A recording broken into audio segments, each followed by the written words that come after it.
Hey everyone, this is Alex Smith and welcome to Knowledge the Ambition. So Arihant English grammar and composition की series में आपका स्वागत है, जिसमें हम चैप्टर नंबर 4 को यहाँ पर डिस्कस कर रहे हैं और चैप्टर नंबर 4 में हम पहुँचे हैं फ्यूचर टेंस पे। ठीक है, इससे पहले प्रेजेंट और पास्ट के सभी टाइप्स को हम डिस्कस कर चुके हैं। वो वीडियोज़ अगर आपने नहीं देखी हैं तो वीडियो के प्लेलिस्ट सेक्शन में जाइए, वहाँ पर आपको सारी वीडियोज़ एक साथ मिल जाएंगी, सबको एक साथ देख सकते हो। ठीक है, आज से हम यहाँ पर बात करेंगे अबाउट द फ्यूचर टेंस, जानेंगे फ्यूचर टेंस क्या होता है, इनके स्ट्रक्चर किस तरह से बनते हैं, किस तरह से ट्रांसलेशन में आपको जो है वो स्ट्रक्चर बनाकर ट्रांसलेट करना है और पहचानना है। आगे बढ़ने से पहले चैनल पर पहली बार जुड़ रहे हो तो चैनल को सब्सक्राइब, लाइक, शेयर ज़रूर करना है और स्टार्ट करते हैं। फ्यूचर टेंस, देखो शब्द से ही हमें समझ में आता है कि फ्यूचर की बात यहाँ पर होगी। ठीक है, आने वाले समय की यहाँ पर बात की जाएगी, इसीलिए इसे हम फ्यूचर टेंस कहते हैं। ठीक है, कार्य की अवस्था के अनुसार फ्यूचर टेंस को जो है वो 4 भागों में वर्गीकृत किया गया और यही 4 भाग हमने प्रेजेंट में भी देखे हैं और पास्ट में भी देखे हैं। ठीक है, तो वही 4 भाग हम यहाँ पर भी डिस्कस करेंगे फ्यूचर में भी, जो कि आपका future indefinite, future continuous, future perfect and future perfect continuous. ठीक है, अब इनकी पहचान आपने कैसे करनी है, इसका एक शॉर्ट ओवरव्यू आप यहाँ पर देख लीजिए। ठीक है, सबसे पहले बात करें अगर फ्यूचर इनडेफिनिट की, तो इन वाक्यों के अंत में जो है वो गा, गी या फिर गे ये शब्द आते हैं। लाइक वह एक पत्र लिखेगा, गा। ठीक है, सीता गाना गाएगी, हम चंडीगढ़ जाएंगे। ठीक है, तो इस तरह के शब्द आते हैं इन वाक्यों के अंत में। तो ये एक सिंपल सी पहचान है फ्यूचर इंडेफिनिट की। बात करें अगर फ्यूचर कंटिन्यूस की, तो फ्यूचर कंटिन्यूस के अंत में जो वाक्य आते हैं वो आते हैं आपके रहा होगा, रहा होगा या फिर रही होगी या फिर रहे होंगे। ठीक है, इस तरह के शब्द जो है इन वाक्यों के अंत में आते हैं। लाइक वह एक पत्र लिख रहा होगा, सीता नाच रही होगी, वह लोग घर पहुंच गए होंगे, सॉरी, या फिर शिमला जा रहे होंगे। ठीक है, तो इस तरह के शब्द रहा होगा, रही होगी या रहे होंगे आदि शब्द कंटिन्यूस में आते हैं। ठीक है, फ्यूचर परफेक्ट की पहचान होती है कि इन वाक्यों के अंत में चुका होगा, चुकी होगी या फिर चुके होंगे आदि शब्द आते हैं। और फ्यूचर परफेक्ट कंटिन्यूस में से रहा होगा, से रही होगी या फिर से रहे होंगे आदि शब्द आते हैं। ठीक है, तो ये पहचान होती है इन 4 भागों की। ठीक है, एक एक करके जब हम इन्हें डिस्कस करेंगे तब भी जानेंगे, लेकिन यहाँ पर ये आपको ध्यान में रखनी है। ठीक है, अब चलिए सबसे पहले शुरुआत करते हैं फ्यूचर इनडेफिनिट की। तो जैसे कि मैं आपको पहचान बता चुका हूँ, अगर आपको हिंदी में सेंटेंस दे दिए जाए कि आपको किस तरह से पहचान करनी है तो आपको पता चल जाएगा। वह जयपुर जाएगा, सीता गाना गाएगी, वे फुटबॉल खेलेंगे। तो आप देख पा रहे हो क्या कॉमन चीज़ है कि गा, गी, गे ये शब्द जो है वो अंत में आ रहे हैं। तो आप सिंपली पहचान जाओगे कि ये क्या है, फ्यूचर इनडेफिनिट के टेंस है और फ्यूचर इनडेफिनिट टेंस के स्ट्रक्चर के अकॉर्डिंग ही आप इसे ट्रांसलेट करोगे। अब देखते हैं इनका स्ट्रक्चर किस तरह से बनता है। ठीक है, देखो हर एक स्ट्रक्चर की शुरुआत जो है हम सब्जेक्ट से करते हैं, जो कि खासकर सिंपल में होता है। तो फ्यूचर इनडेफिनिट का जो सेंटेंस स्ट्रक्चर बनता है वो बनता है, सबसे पहले आता है आपका सब्जेक्ट। ठीक है, सबसे पहले सब्जेक्ट आएगा, उसके बाद हेल्पिंग वर्ब आती है जो कि हम यहाँ पर यूज़ करते हैं विल या शैल। मेनली विल या शैल होती है, कैन या मे कुछ एक सिचुएशंस में यूज़ कर लेते हैं हम, लेकिन जो आपकी मेन होती है वो होती है विल या फिर शैल, और वो अकॉर्डिंगली यूज़ करते हैं। वो भी हम जानेंगे किस तरह से यूज़ करना है, कहाँ पर विल लगाना है, कहाँ पर शैल लगाना है। साथ में वर्ब की फर्स्ट फॉर्म लगेगी और ऑब्जेक्ट रहेगा, ये सेंटेंस स्ट्रक्चर बनेगा। ठीक है, सिंपल सेंटेंस स्ट्रक्चर क्या है, सब्जेक्ट प्लस विल या शैल हेल्पिंग वर्ब प्लस वर्ब की फर्स्ट फॉर्म प्लस ऑब्जेक्ट, ये फ्यूचर इनडेफिनिट का सिंपल सेंटेंस बनेगा। ठीक है, स्ट्रक्चर बनेगा। अब यहाँ पर एक बात नोटिस कीजिए कि कहाँ पर आपको विल या शैल का यूज़ करना है। देखो शैल का प्रयोग जो है वो हमेशा आई और वी के साथ किया जाएगा, सॉरी आई वी के साथ जो है वो शैल का प्रयोग किया जाएगा, सही बात है। ठीक है, और विल का प्रयोग जो है वो he, she, they, it, you etcetera, यानी कि सेकंड और थर्ड पर्सन के साथ किया जाता है। जब भी फर्स्ट पर्सन की बात होगी, ठीक है, लाइक आई और वी, तो इनके साथ शैल का प्रयोग करना है। और ही, शी, इट, दे, यू और सेकंड पर्सन या थर्ड पर्सन के साथ हमेशा जो है आपको विल का इस्तेमाल करना है। ठीक है, तो ये दो बातें मेनली आपको ध्यान में रखनी है। ठीक है, आगे क्या बता रहा है कि जब शैल का प्रयोग सेकंड और थर्ड पर्सन के साथ किया जाता है तो वह प्रॉमिस, थ्रेट या फिर कार्य करने की डिटर्मिनेशन को व्यक्त करता है। ठीक है, और मॉडल्स का प्रयोग जो है कर्ता के इंटेंशंस को जाहिर करता है। ठीक है, कैन, मे के प्रयोग का संबंध में मॉडल्स का अध्याय हम देखेंगे आगे। ठीक है, आगे बढ़ते हैं हम इसके नेगेटिव सेंटेंस स्ट्रक्चर की। ठीक है, अब इसे हम थोड़ा जल्दी में करेंगे क्योंकि प्रीवियस अगर आपने वीडियोस देखी हैं तो आप स्ट्रक्चर समझ गए होंगे। यहाँ पर हम केवल हेल्पिंग वर्ब को ही चेंज कर रहे हैं और सेंटेंस स्ट्रक्चर बाकी सेम ही रह रहा है। ठीक है, तो नेगेटिव सेंटेंस आपका किस तरह से बनेगा फ्यूचर इनडेफिनिट का। सबसे पहले हमने क्या देखा था, सब्जेक्ट आता है, हेल्पिंग वर्ब क्या यूज़ करते हैं, विल या शैल यूज़ करते हैं, और उसके बाद आता है आपका नेगेटिव वर्ड। और नेगेटिव वर्ड को हम प्रीवियसली डिस्कस करते आ रहे हैं कि नेगेटिव सेंटेंस में हेल्पिंग वर्ब के बाद ही आपका नेगेटिव वर्ड आता है। ठीक है, उसके बाद वर्ब की फर्स्ट फॉर्म आएगी, देन ऑब्जेक्ट आएगा। तो ये आपका नेगेटिव का सेंटेंस स्ट्रक्चर बनेगा।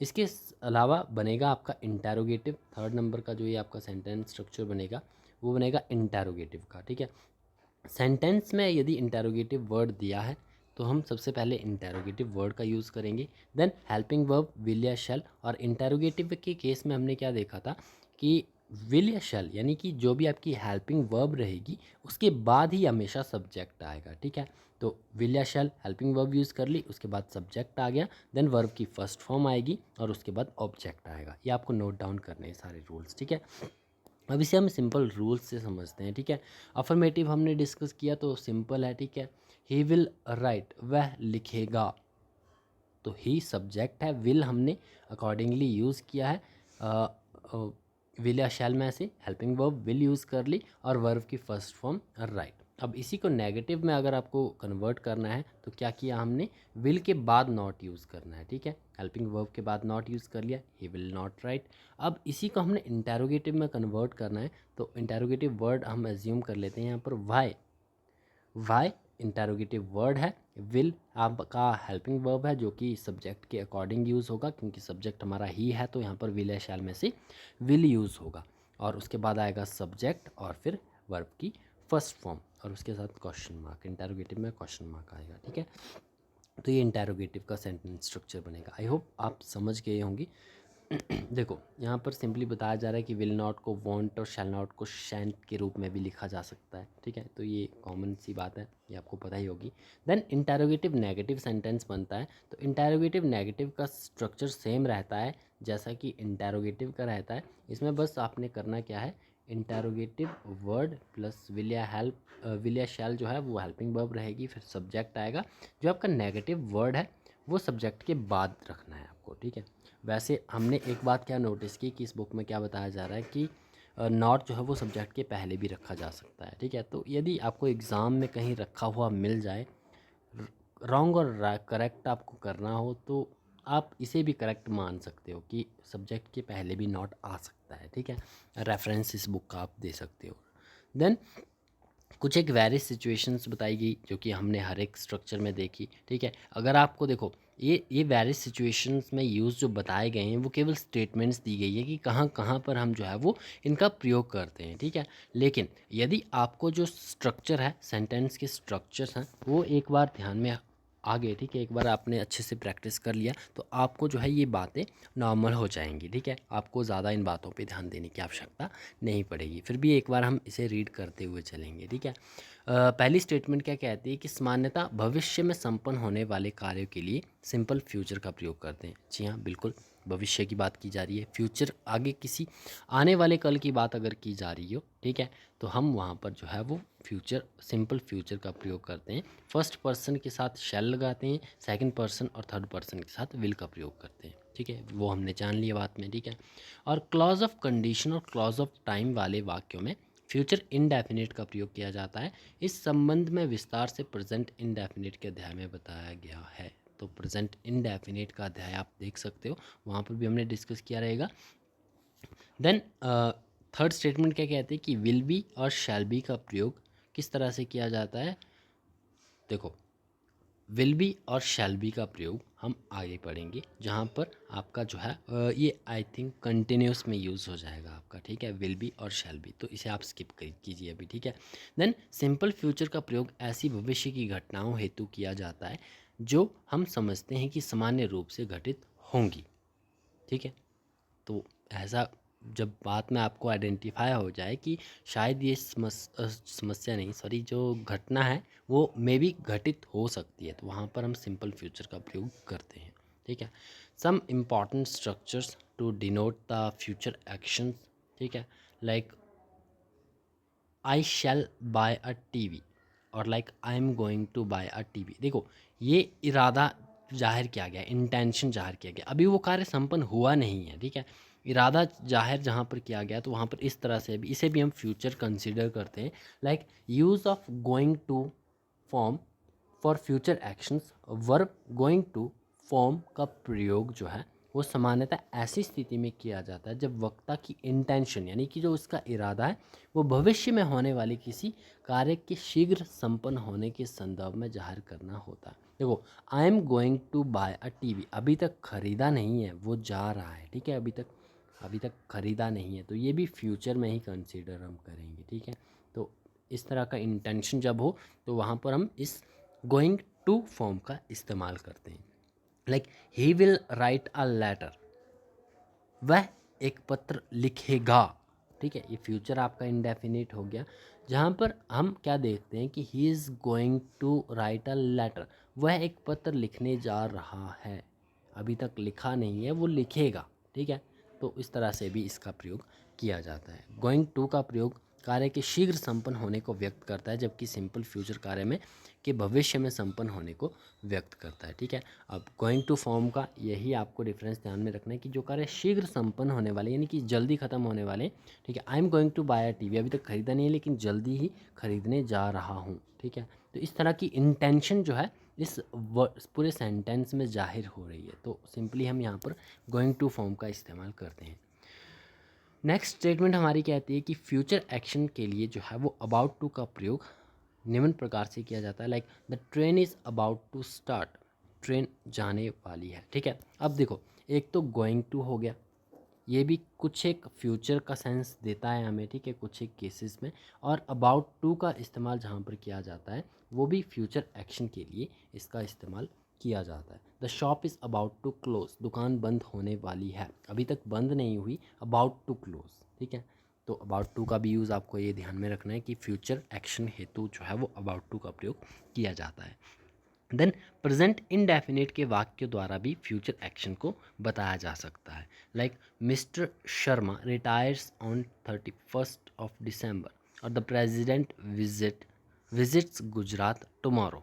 देखो, सेंटेंस तो आपके प्रेजेंट इंडेफिनिट के हैं, लेकिन क्या बता रहे हैं, ये फ्यूचर एक्शन को बता रहे हैं, ठीक है। तो इस तरह के केसेस भी आपको देखने को मिल सकते हैं। ये बातें यही आपको सिंपली ध्यान में रखनी है कि इस तरह की सिचुएशंस भी अगर आपको दी गई हैं तो इन बातों का आपको ध्यान में रखना है कि प्रेजेंट इंडेफिनिट द्वारा भी वाक्य इन प्रेजेंट इंडेफिनिट के वाक्य द्वारा भी फ्यूचर एक्शंस को बताया जा सकता है। Like present continuous, at statement आप देखिए, प्रेजेंट कंटिन्यूस के वाक्य द्वारा जो है इनके द्वारा भी फ्यूचर एक्शन को बताया जा सकता है। किस तरह से बताया गया है, the wedding is on Monday next, we are meeting today in the evening,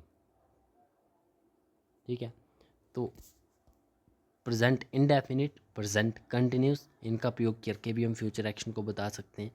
is am are plus to plus verb की फर्स्ट फॉर्म द्वारा भी फ्यूचर एक्शन को व्यक्त किया जा सकता है। लाइक इज एम आर जो है ये आपकी प्रेजेंट कंटिन्यूस की हेल्पिंग वर्ब है, साथ में हमने टू यूज़ कर लिया और वर्ब की फर्स्ट फॉर्म लगा दी, तो ये भी फ्यूचर एक्शन को व्यक्त करेगा। Like I am to go there, मुझे वहाँ आना है, अभी तक आया नहीं हूँ, आना है, भविष्य में ये काम संपन्न होगा, फ्यूचर एक्शन को बता रहा है। देखो, एम हेल्पिंग वर्ब है, टू का इस्तेमाल किया गया और वर्ब की फर्स्ट फॉर्म है, तो ये भी फ्यूचर एक्शन को ही जाहिर कर रहा है, ठीक है। She is to sing a song, उसे एक गाना गाना है, अभी तक गाया नहीं है, इन फ्यूचर या फिर जैसे ही भी है टाइम के अकॉर्डिंग अभी आने वाले समय में वो गाने वाली है, ठीक है। She is to sing a song, अभी तक गाया नहीं है उसने, फ्यूचर एक्शन को ये डिनोट कर रहा है। तो सिंपली इज एम आर की जगह इज़ टू यूज़ किया है और वर्ब की फर्स्ट फॉर्म यूज़ किया गया है, ठीक है। तो ये भी एक सेंटेंस स्ट्रक्चर आपको ध्यान में रखना है। नेक्स्ट हम बात करते हैं about the future continuous tense. Simple रखते हैं, फ्यूचर कंटिन्यूस को हम कल के सेशन में डिस्कस करेंगे, ठीक है। मिलते हैं नेक्स्ट सेशन में। Thanks for watching.